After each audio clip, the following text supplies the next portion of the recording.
Hello bachcho, welcome to our class in standard 8. Welcome again in our period. Today we will read subject of essays, lesson number 7, environmental changes. Environmental changes का meaning होता है पर्यावरण संबंधित जो बदलाव आते हैं पर्यावरण में, उसको बोलते हैं environmental changes. The air that envelopes यानी ढका हुआ, कवर द अर्थ. तो जो एयर ने अर्थ को चारों तरफ से कवर करके रखा है, फ्रॉम ऑल साइड, चारों साइड से, ऑल साइड यानी सभी साइड से कवर करके रखा है, उसको बोलते हैं इज नॉन एज एटमॉस्फेयर. उसको एटमॉस्फेयर बोलते हैं. The atmosphere is getting polluted due to human activity. अब जो एटमॉस्फेयर है ना, ये ह्यूमन एक्टिविटी के कारण पॉल्यूट हो जाता है, दूषित होता है. The environment gets polluted due to industries, factories, power station and vehicle. और जो एनवायरनमेंट है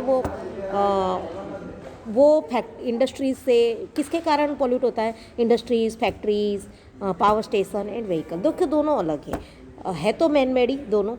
okay, now the change that occur in temperature. अब जो चेंज होता है ना, उसमें क्या क्या? एक तो टेम्परेचर, डायरेक्शन ऑफ विंड यानी हवाओं का जो रुख होता है वो बदल जाता है. Moisture etcetera due to global warming are known as environmental change. अब एनवायरमेंटल चेंजेस में क्या क्या चेंज होता है? Temperature, direction of wind, moisture etcetera. अब फाइंड आउट और इसको ग्लोबल वार्मिंग बोलते हैं बच्चों. इसको ध्यान रखो, जो है एनवायरमेंटल चेंजेस होता है उसको बोलते हैं ग्लोबल वार्मिंग. ज़्यादा गर्मी लगती है तो बोलते हैं पहले नहीं लगती थी, अब क्यों गर्मी लगती थी? इसका रीज़न है ग्लोबल वार्मिंग. समटाइम्स जहाँ बारिश नहीं होनी होती वहाँ हो जाती, समटाइम्स जहाँ ठंडी होती वहाँ तुरंत ज़्यादा गर्मी हो जाती, जहाँ गर्मी होती है वहाँ ठंडी होती थी. इसको बोलते हैं environmental changes. Find out the places that experience extreme rain, heat, cold and extreme climatic condition with the help of given table. Also find out the reason for the same. अब यहाँ पे आप you can notice here countries. Russia heat 15 degree Celsius, cold -20 degree Celsius, rain 100 centimetre. Iran 30 degree Celsius, heat, cold 10 degree Celsius, rain 50 centimetre. Brazil 30 degree Celsius, cold 25 degree Celsius, and here rain is 250 centimeter. Norway 10 degree Celsius, -40 degree Celsius here. What? Cold, -40, rain 50 degree. Philippines 35 degree Celsius, heat and cold 30 degrees Celsius, rain 300 centimeter. Saudi 45 degree Celsius, much heat here, and cold 29 degree Celsius. Means you have to notice here not any cold. यहाँ पे कुछ ज़्यादा मतलब cold होता ही नहीं, only heat ज़्यादा है. और रेन के नाम पे 10 centimetre. How least to here. Reason क्या है? Reason is global warming. Now what is weather? Weather का मतलब क्या? The condition of the temperature, rain and moisture, humidity. यानी जो टेम्परेचर, जो कंडीशन होती है टेम्परेचर की, रेन की, मॉइस्चर की, ह्यूमिडिटी इज़ एनी रीज़न कोई भी क्षेत्र में, और वो भी कुछ समय के लिए.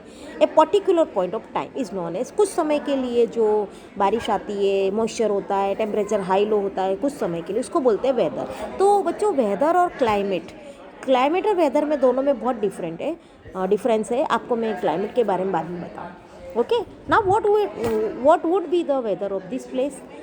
Write your answer in your notebook. अब ये जो आपको मैप दिया गया है उसमें क्या मतलब वेदर लिखना है, क्या हो सकता है वेदर, तो आपको आपकी नोटबुक में ऑब्जर्व करना है मैप का, और यहाँ पे आपको राइट करना है. जैसे यहाँ पे वेदर दिया हुआ है, देखो here also given weather, here is not given weather. तो आपको वही प्लेस यहाँ पे आपको इंडिकेट करने हैं, और उनका आपको क्या लिखना है, उसका आपको क्या लिखना है, वेदर के बारे में राइट करना है. ओके बच्चों, तो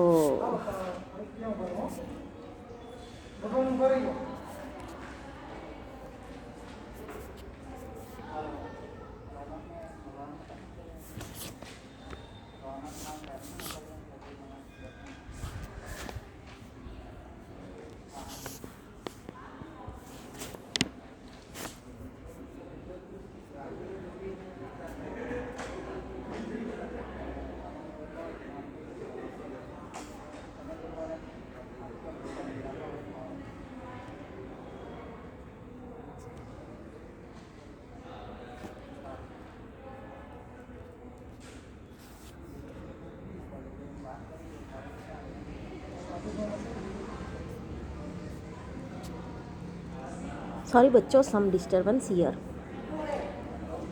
ओके, नाउ ये इंडिया का क्लाइमेट बताया है। मैंने आपको पहले ही बताया कि इसको आपको इसका वेदर, ये जो वेदर दिया है सेम एज यहाँ पे आपको देखना है, यू है ऑब्जर्व करना है, और यहाँ पर वेदर कैसा हो सकता है इसके बारे में आपको नोटबुक में राइट करना है। अब आपको आए क्लाइमेट। What is climate? पहले हमने वेदर के बारे में मैंने आपको बताया, और दोनों में बहुत डिफरेंस है। The average condition of rain, temperature and moisture for over more than 35 years is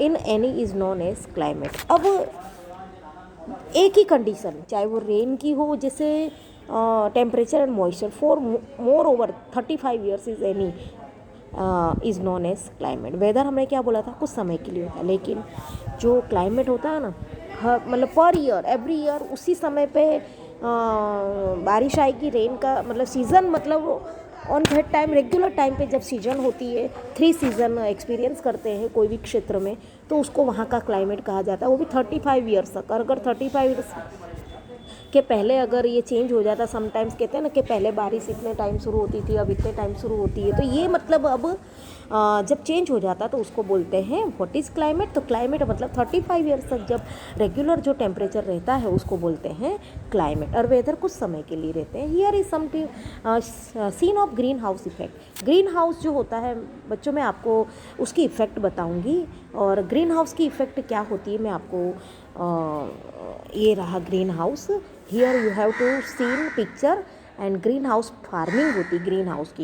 ये फार्मिंग कहाँ होती है? कोल्ड रीजन में होती है। क्यों होती है?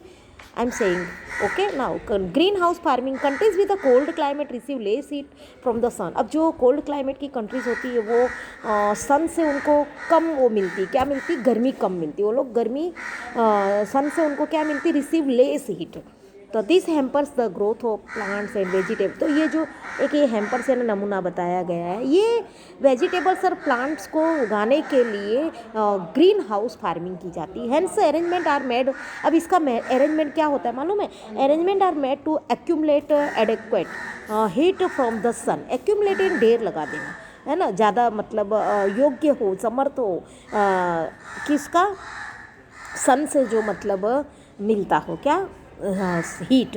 तो arrangement are made to accumulate adequate heat from the sun. और the roof is made of. अभी इसके लिए क्या करेंगे? सनलाइट के लिए, हीट के लिए। तो the roof is made of either glass और cloth to allow the sunrise to penetrate and sustain the heat inside the building, and this practice is known as the greenhouse farming. इसके लिए यहाँ के जो roof होते हैं ना, वो या तो ग्लास से बने होते या क्लोथ से बने रहते। किससे? और इससे क्या होता है फिर, और फिर क्लोथ से क्यों बने होते हैं? इसका रीज़न क्या है? Allow the sunrise to penetrate यानी मतलब अंदर आने देना, एंटर होना। तो सनराइज को एंटर होने के लिए एंड सस्टेन यानी हमें उसमें रखने के लिए, अंदर गर्मी रखने के लिए, the heat inside the building के अंदर गर्मी रखने के लिए, सनराइज को अंदर एंटर होने के लिए रूफ कैसे होते हैं? क्लोथ के और ग्लास के बनाए जाते हैं।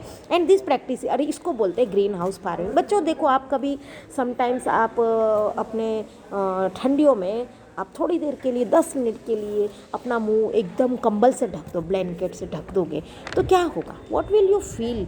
तो कैसा फील होगा? एकदम हीट फील होगा। तो इसी तरह ये लोग ग्रीन हाउस के लिए सनरेज की जो सन की हीट है उसको ये लोग कलेक्ट करते हैं, और उसके कलेक्ट करने के लिए ये लोग क्लोथ का रूफ जो होते हैं, ऊपर की छत उनकी वो ग्लास की होती है या क्लोथ की होती है। Okay, why are the doors and windows made of cloth? क्योंकि सनरेज को अंदर आने के लिए लोग कोल्ड क्लाइमेट में ग्रीन हाउस फार्मिंग के लिए लोग डोर और विंडो काई के बनाते हैं। किस चीज़ से बनाए होते हैं? Made of glass. या changing climate, here you have to see changing climate. Here is crackness of soil, here is feminine, here is you have to see here is flood, है ना। everyone you have to क्या बोलते हैं, यहाँ पे flood दिख रहे हैं, cyclone here you have to see, here some mountainous area, glaciers here, और यहाँ पे सम आपको ग्रीनरी दिखाई दे रही है। समझ में आए?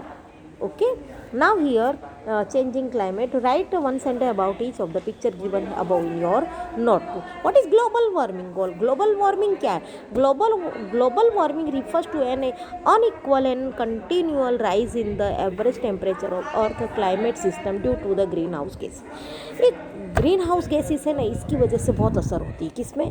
Global warming. इसकी वजह से ग्लोबल वार्मिंग में कंटिन्यू चेंज होता रहता है ना। Refers to an unequal and continue rise in the average temperature में अनइक्वालिटी आती है, असमानता आ जाती है ये अर्थ के क्लाइमेट सिस्टम पे। इसकी वजह और मेन इसका रीज़न है ग्रीन हाउस गैसेस। अब जो ये लोग ग्रीन हाउस फार्मिंग करते हैं उसमें बहुत सारी गैसेस एमिट्स होती है। एमिट्स यानी उसका उपजा मतलब क्रिएट होती है और उसकी वजह से क्लाइमेट चेंज होता है और ग्लोबल वार्मिंग का रीज़न बनता है।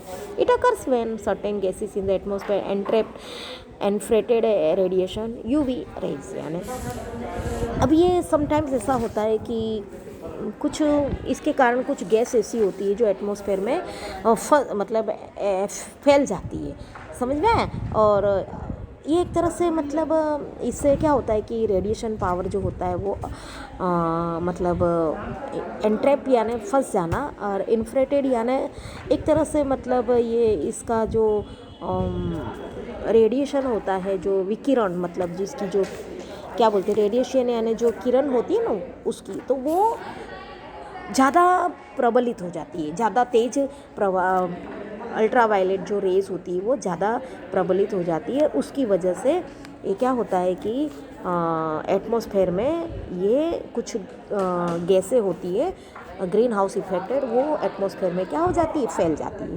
This effect makes the planet warmer. ये जो इफेक्ट होती है इनकी जो, तो ये प्लेनेट को जो हमारा अर्थ जो एक प्लेनेट है उसको क्या करती है? असर करती है, विच सब्सिक्वेंटली रीचेस टू, और ये इसकी वजह से क्या होता है? ग्लोबल वार्मिंग का कारण बनता है। देखो यहाँ पर you have to seen here ये greenhouse effect and global warming, ये आप को ऑब्जर्व करना है। देखो ये रिजेक्टेड करती है, यहाँ पर देखो ये डायरेक्ट आ रही सनरेज और एब्जॉर्ब्ड हो रहा है।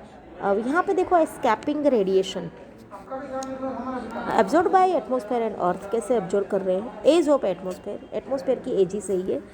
और रेडिएशन देखो यहाँ पे गैसेस, ग्रीन हाउस गैसेस है। अब ये green house gases and fossil fuels, fossil यानी जीवाश्म, और ये ऑयल एंड पेट्रोल, ये सब मतलब जो है CFC है, क्लोरोफ्लोरो, ये सब green house effect and global, ये सब ग्रीन हाउस से इफेक्टेड है और ग्लोबल वार्मिंग करती है। अब आपको मैंने पहले ही कहा था, do it your self, cover your self with a blanket for 10 minutes अपने आप को ब्लैंकेट में कवर करो। व्हाट डिड यू एक्सपीरियंस, आपको क्या एक्सपीरियंस हुआ? This is what the greenhouse effect, इसी की असर अब ग्रीन हाउस की इफेक्ट इसमें पड़ती है, ग्लोबल वार्मिंग होती है इसके कारण। News from newspaper. अब न्यूज़पेपर में से news, average increase of 5 degree Celsius in the temperature in west Europe. अब ये न्यूज़ है, हमने न्यूज़ पढ़ा है न्यूज़पेपर में से। अब जो वेस्ट यूरोप है ना, वहाँ पे 5 डिग्री सेल्सियस टेम्परेचर बढ़ गया, increase. Heat experience 14 degree Celsius temperature in Darjeeling. अब दार्जिलिंग में 14 डिग्री सेल्सियस क्या हो गया? दार्जिलिंग में 14 डिग्री सेल्सियस टेम्परेचर क्या हो गया? उससे कहाँ बढ़ गया? Reach to maximum of 28 degree 2009। 14 degree Celsius था हाईएस्ट, और वो कहाँ हो गया? 28 यानी 14 डिग्री बढ़ गया। Snowfall in desert. अब बोलो, कभी ऐसा सुना है? डिजर्ट यानी रण प्रदेश में भी स्नोफॉल हुआ। Mumbai receive 942 ml rain in one day. एक ही दिन में मुंबई ने 942 ml रेन रिसीव की 2005 में। ये सब क्या है? ग्लोबल वार्मिंग है। I have to say about it in starting. Increasing temperature in Australia में भी टेम्परेचर बढ़ गया 2005 में। Sundarban is submerging. सुंदरवन जो है हमारा डेल्टा प्रदेश माना जाए तो सबमर्जिंग हो गया। सबमर्जिंग यानी फैल जाना। क्या होता है? Reduction of 5 kilometre Khumbu. Reduction यानी कम हो जाना। 5 kilometre Khumbu snow river of Nepal. अब बोलो, कम हो गई, जो स्नो रिवर थी ना वो कम हो गई, घट गई मतलब नेपाल की। आइसकेप ऑफ द साइज यानी आइसकेप होते जो of size 3250 square kilometre melt within 35 days in Antarctica. अब सोचो अंटार्कटिका जो surrounding it is Antarctica is कहते हैं ना, वहाँ पे सबसे ज़्यादा there is very low temperature, lowest temperature थे, और वहाँ पे भी 35 डेज में क्या हुआ, आइस जो थे वो मेल्ट हो गए। Sources of river are drying, और जो रिवर्स में आने वाला पानी का जो स्रोत होते हैं वो भी क्या हो गए, ड्राइंग हो गए। How does the earth gate heated, अब अर्थ हीटेड कैसे होती है? The greenhouse gases like carbon dioxide, methane, nitrous oxide, chlorofluorocarbon (CFC) and halocarbons play an active role in the greenhouse affected. ये ग्रीन हाउस है जो main जो active role है ना, ये ग्रीन हाउस इफेक्टेड है। ये सब में से ये सारी गैसेस निकलती है और ग्रीन अर्थ को क्या करती है, गर्म करती है। क्या करती है, गर्म। Here you have to see 1995 to 2004 mean temperature and temperature anomaly, और अभी का देखो अनियमितता। हाँ, कैसी अनियमितता हुई, अनियमितता, एनोमेली यानी अनियमितता। अब इंक्रीज द एटमॉस्फेयर, इससे temperature by 0.6 degree Celsius in the last 100 years. ये आप यूँ सोचोगे कि मैडम ये 0.6 degree it is very, no it is not very less, it is 100 years में इतना टेम्परेचर इंक्रीज हुआ है, तो it is very worry about our earth. Carbon dioxide 64%, chlorofluorocarbon dioxide 65%, CFC, methane 10%, halocarbon 0.5% here. Okay बच्चों, 100 years ago the amount of CO2 was 275 ppm, today is, जो 100 years पहले जो CO2 amount थी किसकी, carbon dioxide 275 ppm थी, आज की तारीख में 350 ppm है।